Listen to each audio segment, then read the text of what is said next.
takes us to Game Changers, Episode 1, Nintendo's Wild Ride. Now, Dave, you were born in one of the most infamous years in human history. Oh yeah. Yeah, that's all I ever hear from anybody who was born in the same year as you. Crazy 88s. It was a hell of a year. I mean, I get. Wait, how the fuck would you have heard that uh, from people who were I got born? They don't know what the fuck was happening in they're '88. they're fucking adults now. They were born in '88, just like you, and they always tell me Sure, but crazy '88. That's if what you were I born in '88, you can't rep shit until '89. Let's just be fair. am. You were just a Like mere this morsel. is shit that's happening in real time in '88, dude. You were fucking napping 7 times a day. You have no fucking clue what was going on. Constantly shitting yourself. Absolutely, Constantly. No, fuck that. I mean, you made it a habitual situation, just constantly shitting yourself over and over and over again. Yep. But while you were making a mess in your diaper, Nintendo Mhm. was taking over the goddamn world.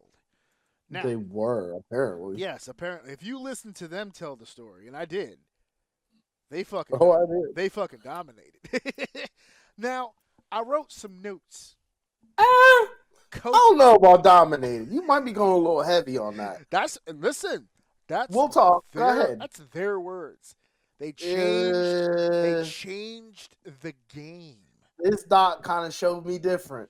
I don't know. Ooh, you might have been I interpreting. don't know. Okay. And you made mention we were talking about 2. We can, but I told you I didn't see 2 yet. I'm cool with talking about it because I'm sure I can riff. You know enough about 2 to have the I can riff. Yeah. I can riff. I'll be fine. As a matter of fact, it probably wasn't necessary for you to blurt that out loud. We could have just no. Because I ain't trying to look stupid on my own. However, we Okay. can discuss it. It's not a big deal. Although I will say that watching the first one, because I don't know what's coming in the second, but I can't imagine it's nothing like the first episode. The first episode gave me some new shit, like foundationally, that like we could discuss. Because that whole they were as monstrous as they were got completely debunked in this fucking first episode. Really? Well, yeah. Well, you know what? Now that I'm looking at my notes, you may or may not be right. Yeah, you saw it. I don't know why you say really. Well, I'm trying to get your spin on what you're talking about. I know what I saw in the documentary. These dudes had money to throw at the wall, bro.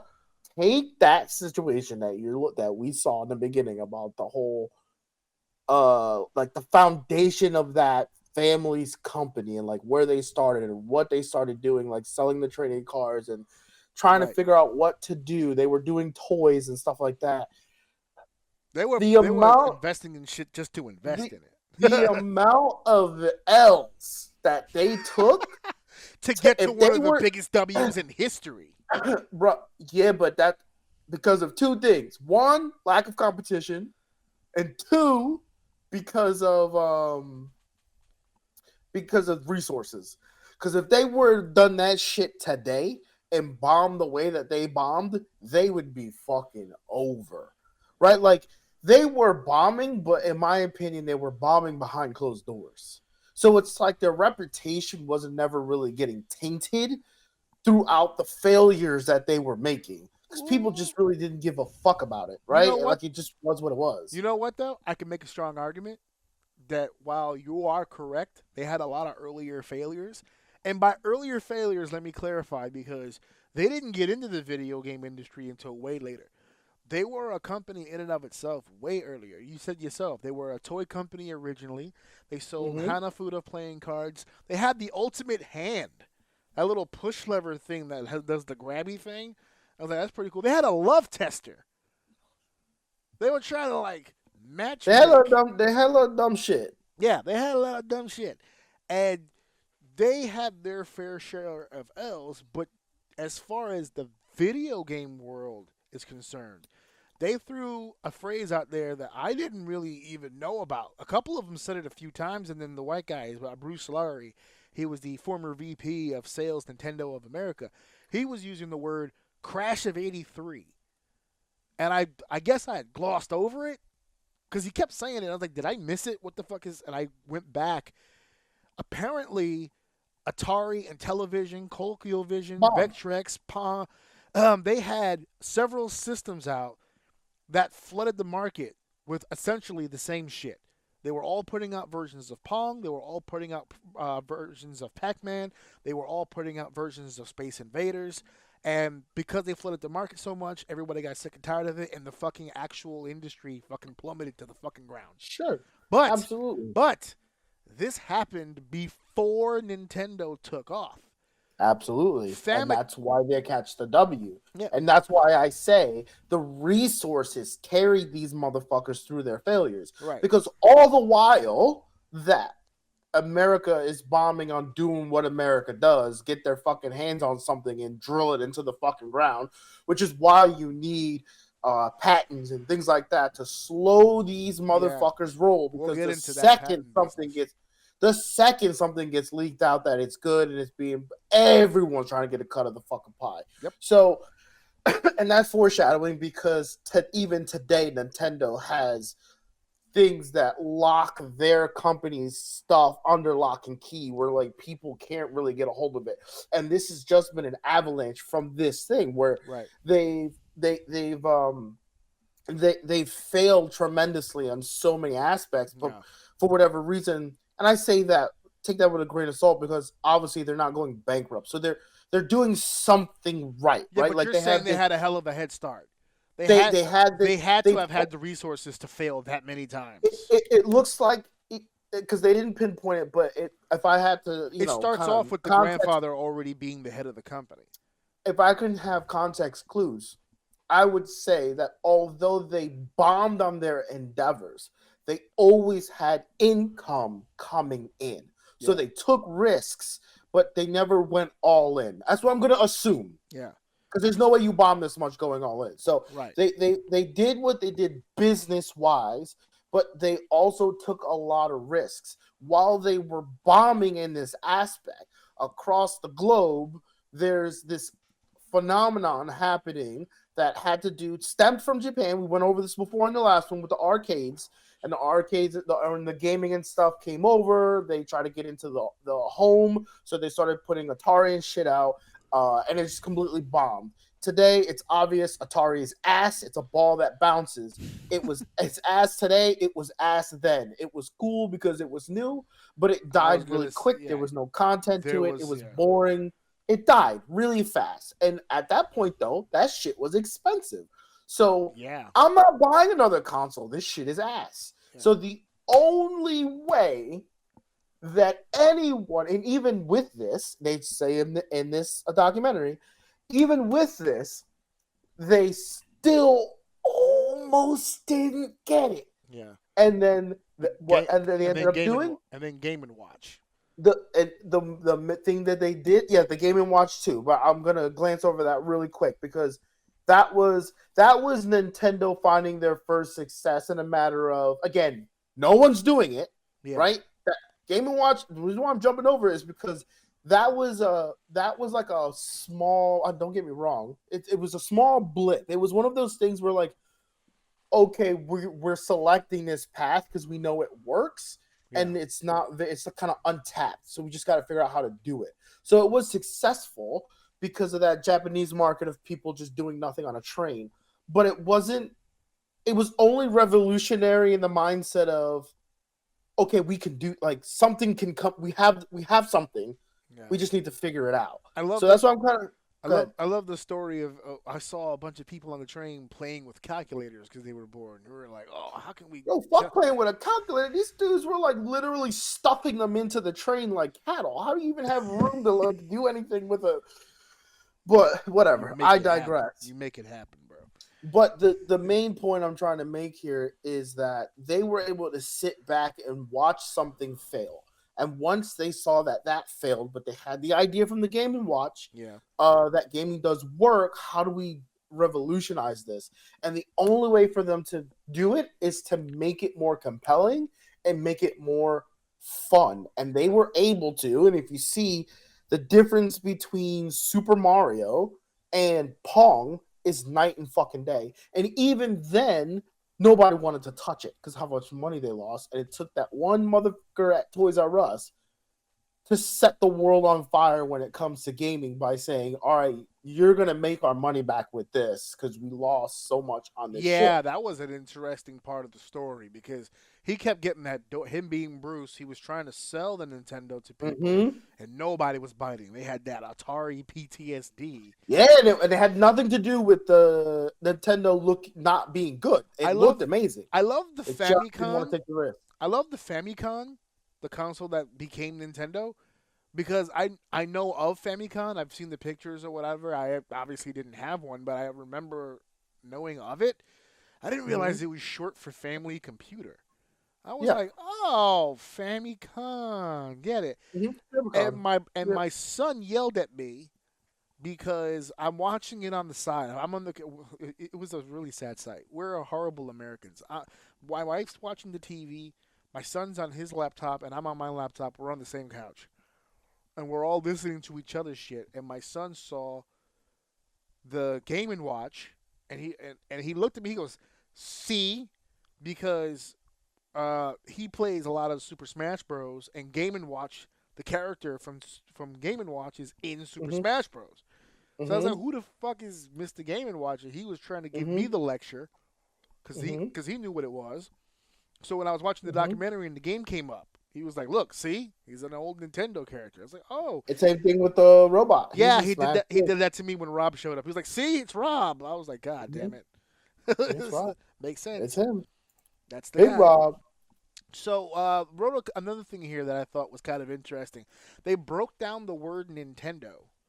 I didn't realize that. Nin equal. This is all Japanese to English translation, but nin being luck, ten equaling heaven, and do is hall. So lucky heaven hall. They were like, this is a place where you get lucky, you make lots of money, a good, positive, happy place, which is true. Nintendo has been a happy place for me for a long, long time. I would love to. Oh yeah, I wrote this underneath too. Nintendo also had a taxi company. They made instant rice. And they had some of those love hotels, you know what I'm saying? With the hour. By the hour. Yeah, by the hour. Hiroshi, who was the main guy who owned the company, was a big fan of Disney and its branding. And he really wanted to create something that had the reach that Disney had. I think he succeeded. Through perseverance. Yeah, yes, he did. He got there eventually, yes. And through no shortage of beating its own chest because they kept bringing up all the battles it's won. Yeah, Sega tried, they lost. Sony tried, they lost. Microsoft tried, they lost. Nintendo stays winning. Oh my God, damn. Hey, talk your shit. Talk your shit, big boy. Marty Abrams created the Power Glove. What a piece of shit that Power Glove was.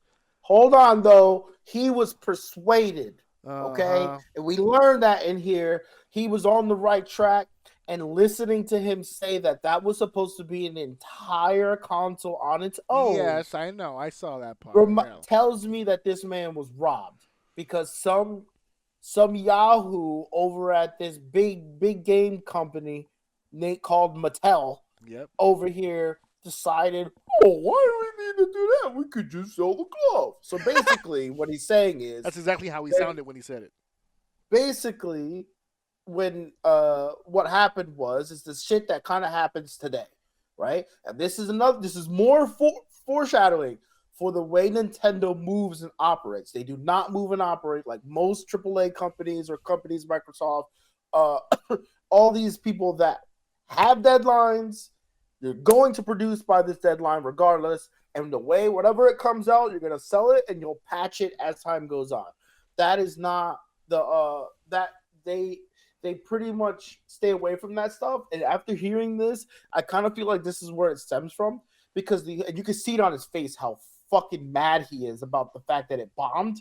Yeah. It pisses him off that it bombed because he has that look on his face is that if I just fucking listen to myself, this would not have bombed. Yeah. And they went for the glove.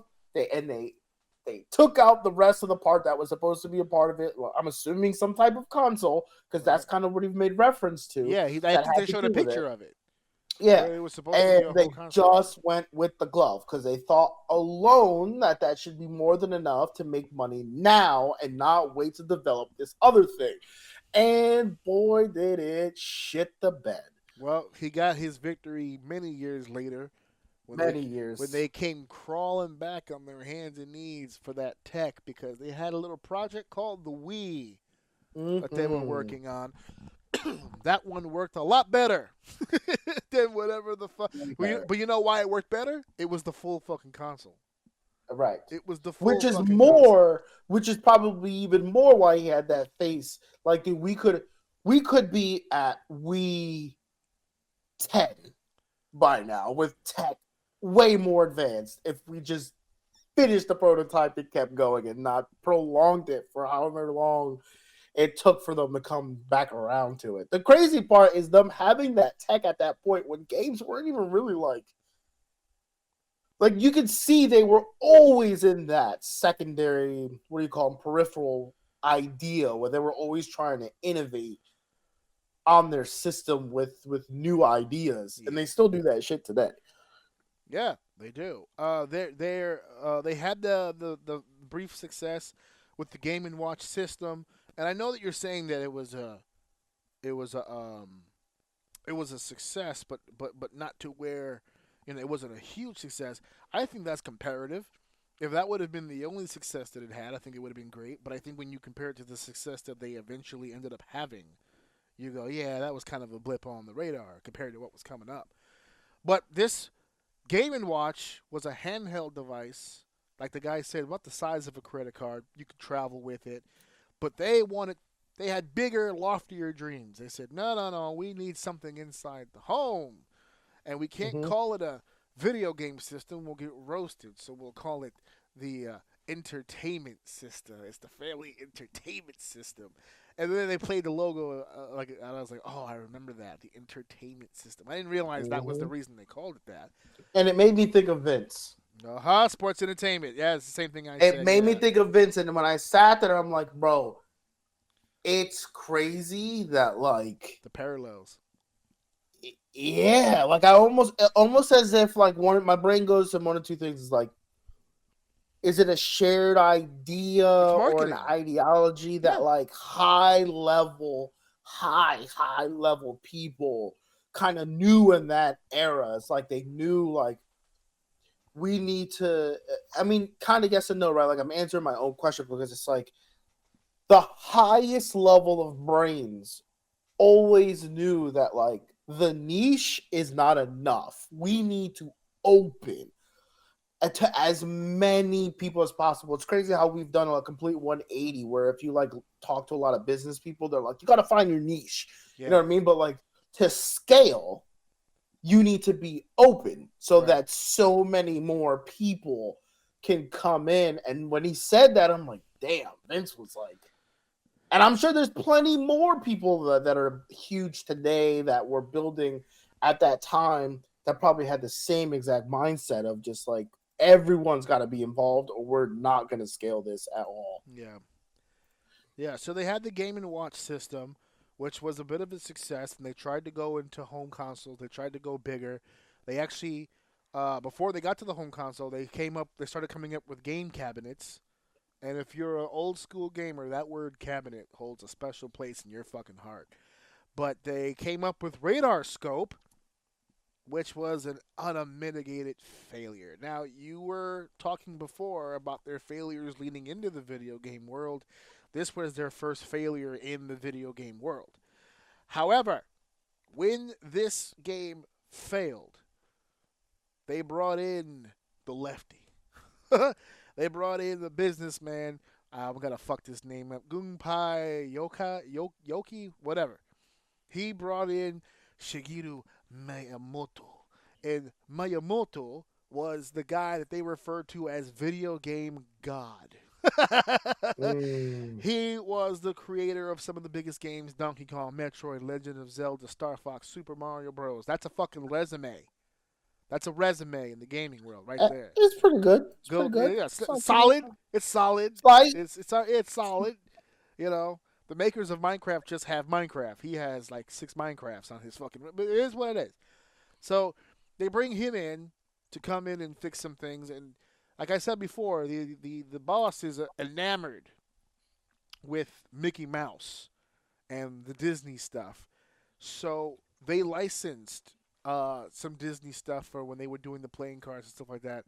One of the licenses they had was for Popeye, Popeye the Sailor Man, and they decided, let's do a fucking game with Popeye.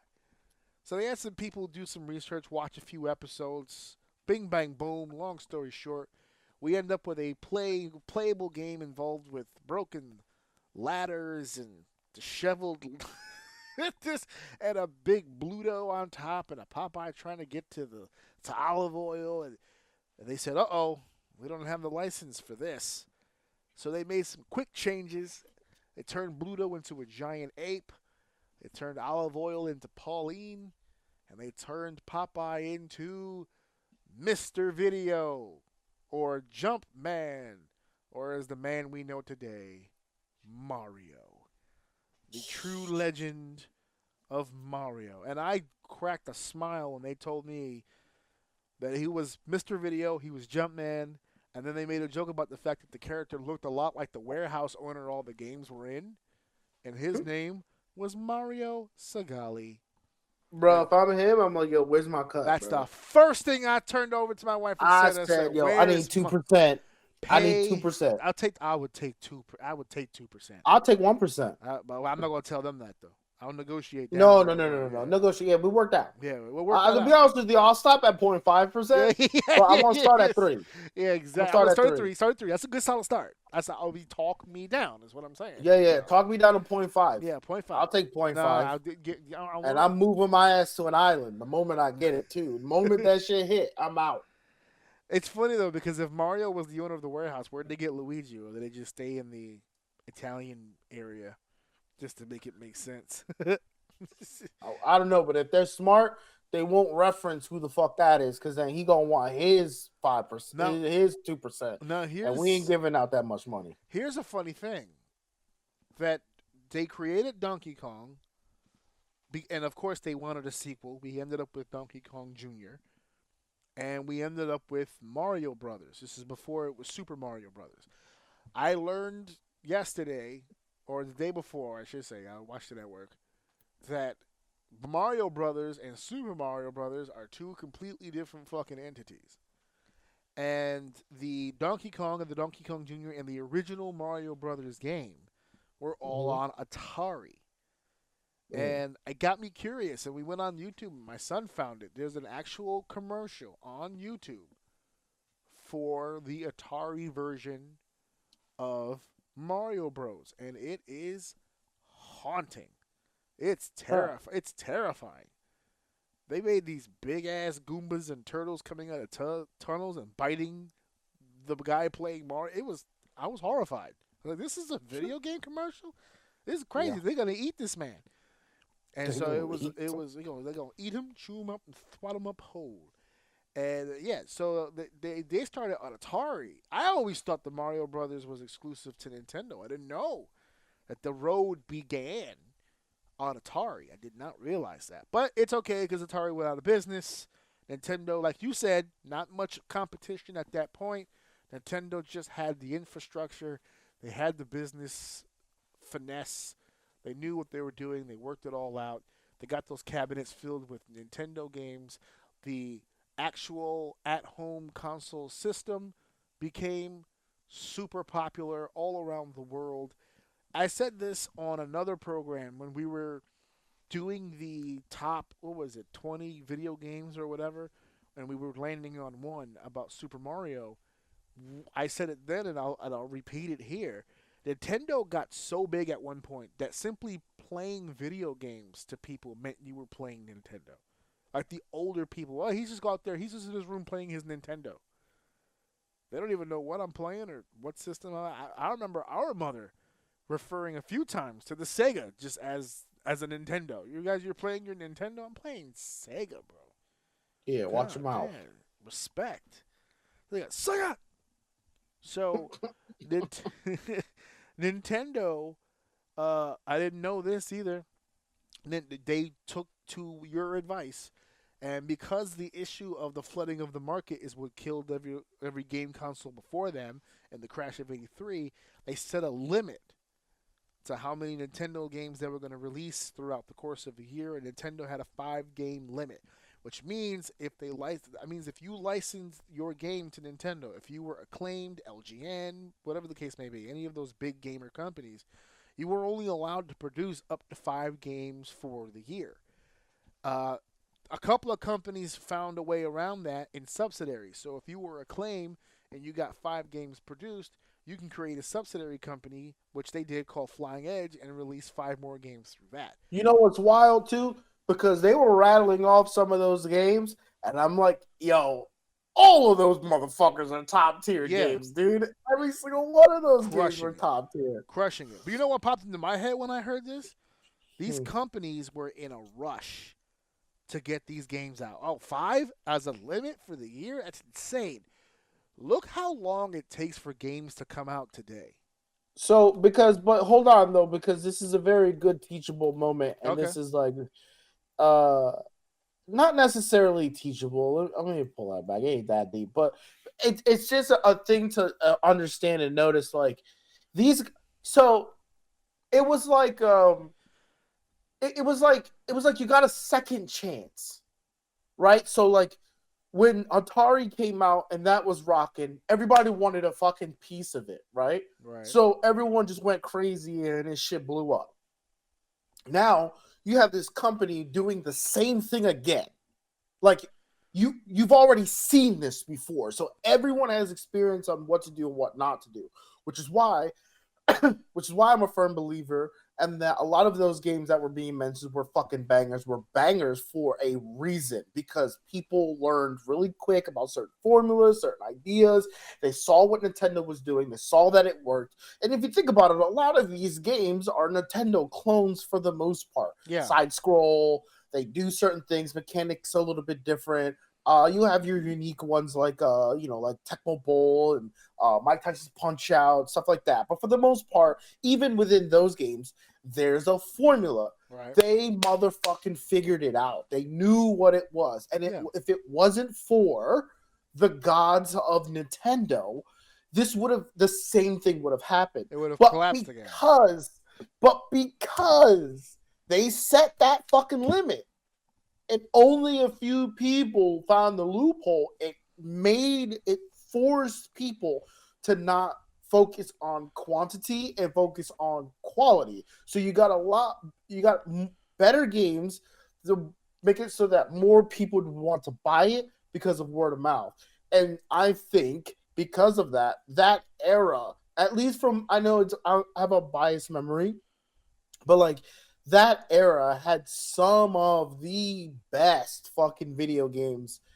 And the mindset of video games were different too. I don't think they would have done well today if those games were released, even if graphics weren't an issue, just because of the mindset of gaming today is different. Yeah. Before, it's all about fun. There's no competitive. You just turn it on. If it's challenging, it's fun. But and I don't know. I just think it was like the perfect time for the perfect reset with the perfect rules, and that's how you got all these fucking sick ass games that did nothing but bolster Nintendo, because they were at the helm of all of that. Like it wasn't until, and I'm sure once we get deeper into episode 2 and 3, it wasn't until Sega came along and started like, we on your ass. Like, fuck making a game for you. We are trying to be you. We want people to make games for us. And they definitely put up a fight, for sure. Absolutely. And so, so Nintendo, if you listen to them tell the story, Nintendo is the greatest thing since sliced bread. They were always innovating. They brought up the Switch at the end. They're like, we innovated the home console. We innovated the handheld device.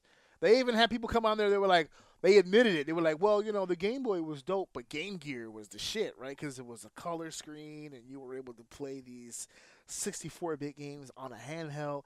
And then somebody said, yeah, but, it was a battery killer. Like, it chewed through all my batteries. That's what makes Game Boy. Game Boy was much more reliable. And I was like, damn, I do remember Game Gear fucking some shit up back in the day. I do recall that. But, yeah, this felt This whole doc just felt very pro Nintendo. They would bring up instances where maybe it wasn't in such a good light, but then they discussed it in such a class way where it's just like, oh, good for them. Good way to go, Nintendo. Rags to riches story. I'll tell you what, though, the one thing I have pulled from watching this so far is like they truly didn't accrue all of the risk. Like a lot of the stuff that they did was in house. The people like the designer and the guy who was designs like the toys and stuff like that. Like these are kind of like the guy with the power glove that designed that stuff. Like these are people who are like kind of outside the family but trusted. So they were like brought in, and like they were saying towards the end of the first episode, the motherfuckers at the helms today are still the same motherfuckers from back then. Yeah, I know. Family, like this they is called it a family business. Remember, this is like a family very business. fucking tight-knit group of a bunch of people with the same ideologies that they had back in the day that they have today. This shit is crazy. But it's a working formula, and they're all wealthy because of it. Yep. And as Microsoft, as Sony's stock goes up and down and up and down, and you always see in the news, F this company, their money gouging, loot boxes, pay to win mechanics, yada, yada, yada, yada, yada, yada, right? Where have you seen that for Nintendo? Even to the point where game cons, Nintendo's completely fucking pulled out.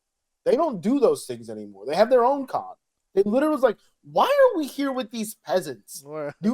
We can do this ourselves. We don't need these guys. They literally just back the fuck off. They don't do anything with these game comms anymore. And these idiots go back and forth, literally just obviously trying to steal all your money from you. Yet, one of the complaints I would always hear about Nintendo is like, they're just really expensive.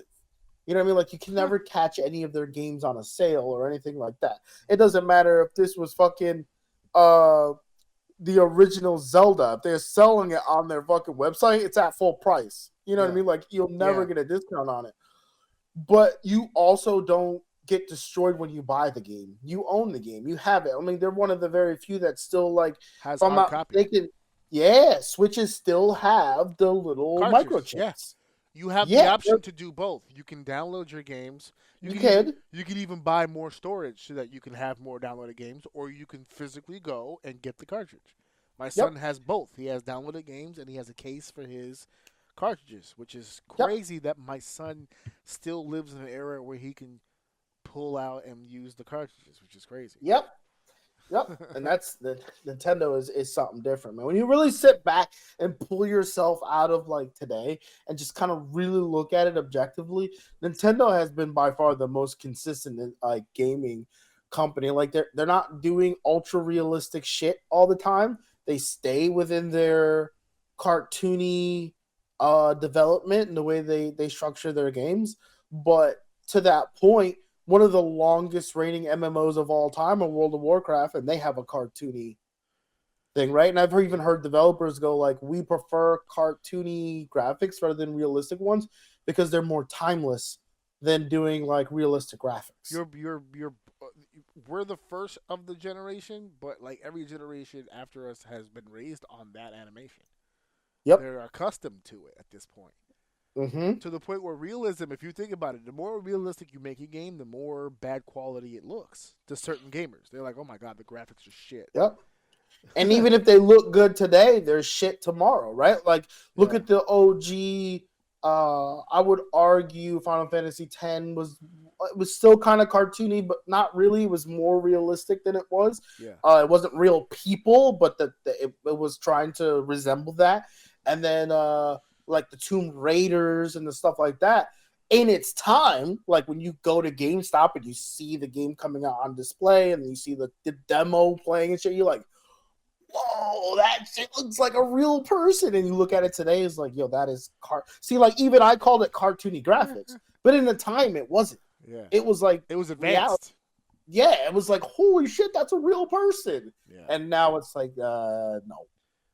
Like they got fucking real people in video games. And I'm sure 10, 20 years from now, the ones today are gonna look fucking bad. You know what I mean? Look at the way of the Oculus and the way that virtual reality is becoming more and more of an everyday thing. So yeah, it's very, very possible with AI increasing the way that it is. So who knows where this is going to take us? I can give you all the